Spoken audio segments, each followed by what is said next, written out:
Hey guys, Tim Hahn here, and today I'm going to do a video I've been meaning to do for a very long time, and that is how to cast a bait caster. Now, I was actually looking these up, trying to make sure I didn't miss any points that might not be obvious to me, and there are a lot of videos out there, a lot of very well done videos. But I had a couple subscribers ask me if I would make my own video, so that is exactly what I'm going to do.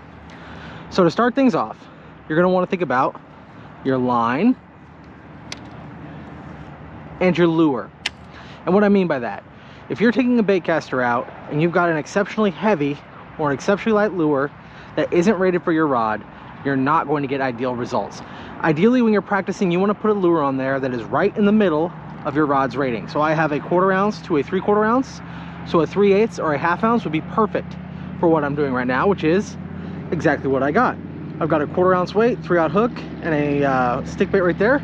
That's perfect. That's enough weight for this to cast it and load up that rod perfectly, but it's not so heavy that you're putting too much pressure on that line and your rod, and you risk potentially snapping your line or, God forbid, your rod. Secondly, as for the line, much like your lure, you want to use what is rated for your rod. This rod is rated for 10 to 17 pounds, and I'm using 15-pound fluorocarbon. If you're just starting out, I actually recommend that you do not choose fluorocarbon. I would go with monofilament. And the reason for that is twofold. One, it stretches. So if you do backlash, it's much more forgiving. Fluorocarbon likes to bite itself, and if it kinks too hard, you've compromised the line, you have to cut behind that point, you're gonna end up wasting line, and I find that it has a stronger memory than monofilament and tends to want to backlash more than monofilament does. Inversely, braid. It is more prone to backlashing in my experience, and when it does, it's pretty nasty. If you take your lure and you huck it out there and that you get a bird's nest and it stops, that initial force on that braid can snap it and you can lose your lure, or those backlashes can get pretty nasty. You might have to pick out the whole spool. Lastly, with monofilament, if you do backlash, which you're going to, and get a really nasty bird's nest, it doesn't matter because it's monofilament. You've just wasted $2 or $3. You cut that off, load it back up again, get back out there and keep practicing. So the very first part of your cast, you just huck it out. No, I'm just kidding. The first thing you're gonna do is you're gonna take your lure and you're gonna use your spool tension and you're gonna adjust it so that whenever your lure hits the ground, it's a slow descent, and when it does hit the ground, see, that's too tight. I have to work it down. You could do that, but you're not gonna get your best casting distance, and it's not easy to learn when it's not casting as far as it could be. So we're gonna back that off a little bit. Hold our lure up. That's too much. Up a little bit. And the idea is that when that lure hits the ground, your spool stops. So that should be good. I probably need to oil this bait caster. There we go. Let's see here. Perfect. And for your brakes, whether you have a centrifugal braking system or you have a magnetic braking system, I'm going to recommend that you put it at about 3/4 of the way up. So my Daiwa Tatula is rated 0 to 20 in 1 increments. My Lew's Custom Light is rated 0 to 10 in 1/2 increments. So for my Daiwa Tatula, I just put it at 15. That's 3/4 of the way up. For my Custom Light, I put it at about 7. Easy as that. If you have a dual braking system, I'm going to recommend that you turn on half of your centrifugal brakes, or set it halfway up depending on the one you have, and then half of your magnetic brakes. So once you have it set up, and if you're curious about your own reel, I'm sure there's a ton of videos out there, like say for instance you have Abu Garcia STX or SX that has dual braking, just go watch some videos on it, get familiar with the reel. It's a great place to start anyway. But once you have your reel set up so that your spool tension is set to a slow descent and your spool doesn't backlash or overrun whenever you let go, I want you to look out wherever you're casting.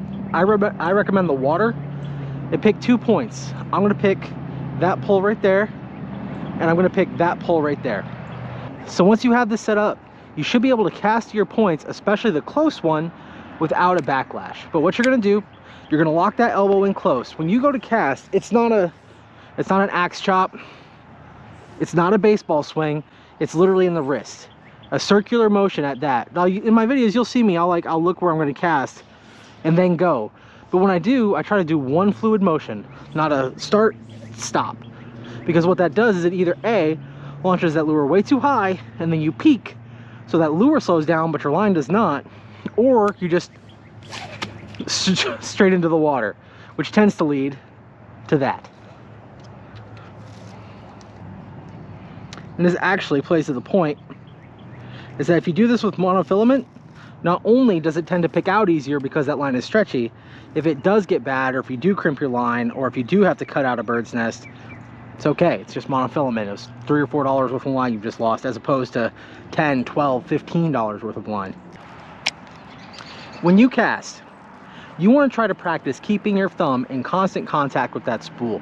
Now, the way we've set it up, you should be able to cast it without thumbing the spool, but that's not going to help you get better, because you're going to want to turn these brakes down. You're going to want to turn your spool tension down so you can get good casts.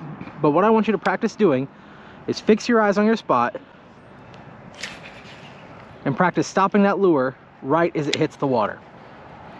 And you're going to have to take out as many casts as it takes, 5, 10, 15, 20 casts, until you're comfortable feeling that spool. And you're just going to feel that spool in your fingers and stop it as soon as it hits the water. I'll try to get one in here where I actually show you my thumb on that spool.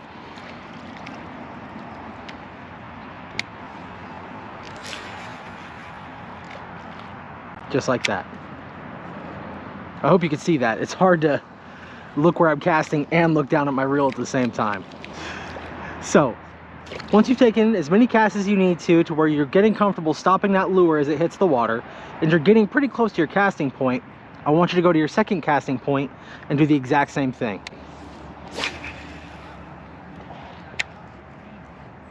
Keep in mind, your further casting point, it's actually going to be harder to get where you're aiming, not because you're casting further away, which is a factor, but because these brakes are overbearing at this point. Your thumb should really be doing most of the point once you get proficient, and it's harder to compensate for the overuse of brakes. There we go. So, I want you to sit here and practice. I want you to cast it, thumbing that spool, and stopping that lure right when it gets to your second point. And you don't need your second point to be 30, 40 feet away. If you're more comfortable casting 10 feet and 20 feet, by all means, but you're going to want to gradually step it up. So we'll just go ahead and take a few casts.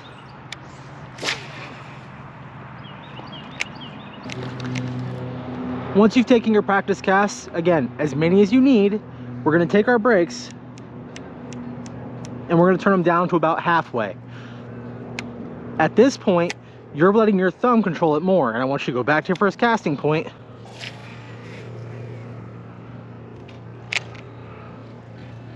and start practicing. Now, once you've turned those breakdowns, you're going to get a lot more breakdowns. Once you've turned those brakes down, you're going to get a lot more distance. So be ready to compensate for that with your thumb.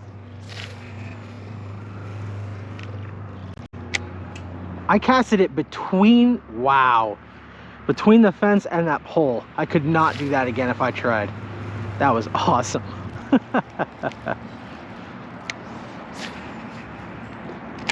So I'm comfortable with that. For you, again, as many casts as you need, go to your second pole or your second spot that you picked out and start practicing. Remember, keeping your thumb on that spool the whole time. Feel that line moving. Watch your lure. And as it hits the water, or right before it hits the water, stop it. To adjust the speed of your cast and the distance of your cast, you actually aren't going to change how hard you throw the rod. With a baitcaster, you don't need to, although I'm guilty of doing that myself. All you're going to do is use your thumb to control the distance, which is what makes a baitcaster the more accurate of the two reels, spinning and baitcaster. I'm actually overshooting it. Probably should have used a high-speed reel for this.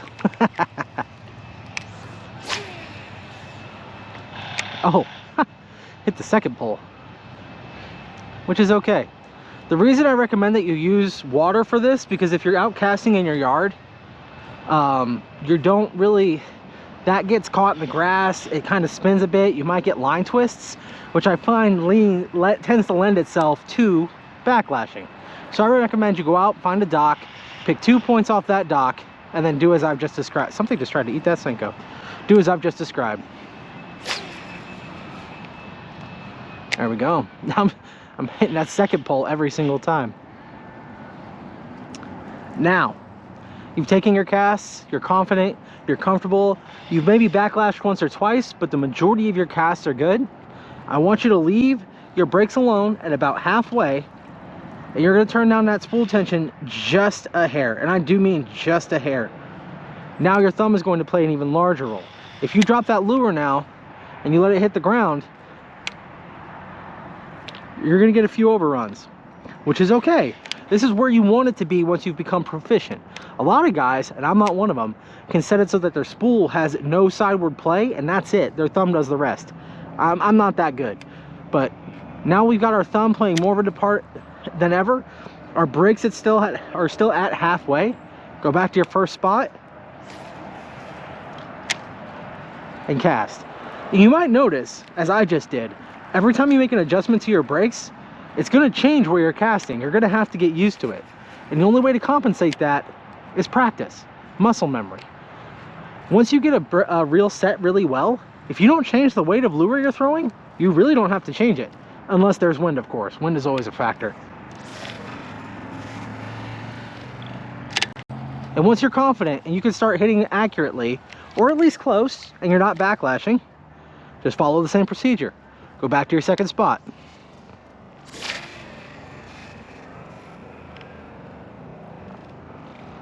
There we go. Now all these steps I've given you, they might not happen all at once. You might have to spend a day, 2 days, a week on the water at stage 1, just practicing with your brakes and your spool tension set pretty high until you're confident and comfortable. Don't think you have to do this in 5, 10, 15 casts. Yeah, that's just how many it takes for me to get it dialed in where I want it to go. You can take as long as you need to on each of these steps. All that matters is that you're out there fishing and you're not backlashing every cast, because that'll make you not want to use a bait caster. It can get really frustrating really, really fast. Luckily for me, I'm a glutton for punishment, and it didn't bother me very much. Now, once you've gotten to the last step, and this is after you've been using a bait caster for a while, leave your spool tension where it is. I back it off just a little bit from no overrun, and I leave it there. Daiwas are actually notorious for never having to adjust the spool tension. You only adjust the brakes. And all the systems will be different. You'll just have to practice and play around with it. But once you've done that, you can turn your brakes down even more. For instance, I tend to fish my Tatulas on 6 of 20 with the spool tension set as I just described, and I let my thumb do most of the work. And that's when you'll find you use the least amount of effort for the furthest casts and most accurate casts. That's really important. If you're out here and you're hucking that bait caster, you're doing it wrong. You don't need to. Let me show you. So you're on the boat, you're on the bank, you're giving yourself 8-10 inches for that. You don't want to cast it right up next to the rod, because then it doesn't want to load up. And you also don't want to cast with, 1, 2, 3 feet in your line, because what happens is when you go to cast that, you get an initial burst of energy from that back and forth of the rod tip, and you pull out a little bit of extra line. And what you'll find is you'll get a backlash right at the beginning of the cast if you do that and you cast too hard. But when you cast, remember, you're keeping your elbow as close as you can, and it's almost like a figure 8. You bring it back, just like that. And I just cast it into the weeds. Of course I did. Tim Hunt Fishing Pro Tips. So let's see if I can do that again without throwing it into the grass. Figure 8. And what you'll notice is at the end of my casts, I'm kind of lifting up my rod tip a little bit. The reason is twofold. One, it helps lower the trajectory of the lure and lighten the impact of that lure hitting the water. You're kind of slowing that lure down with a combination of your thumb and your rod tip, and that just takes practice. But two, if you've watched any of my other videos, you might notice that when I throw a long cast, I'll lift up my rod like this at the end of my cast. And the reason for that is you'll see guys sometimes they'll pull line out when they make a cast to keep that lure falling straight. As soon as my lure hits the water, I'm doing that exact same thing to give it an abundance of line to let it fall straight down.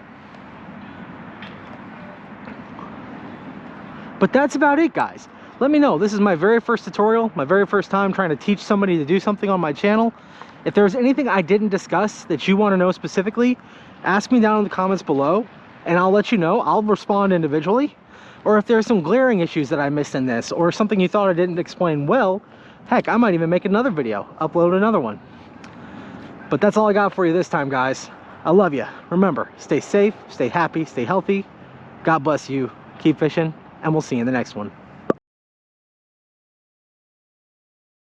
We're getting within a foot and a half of that pole every single time. There are guys out there who can get it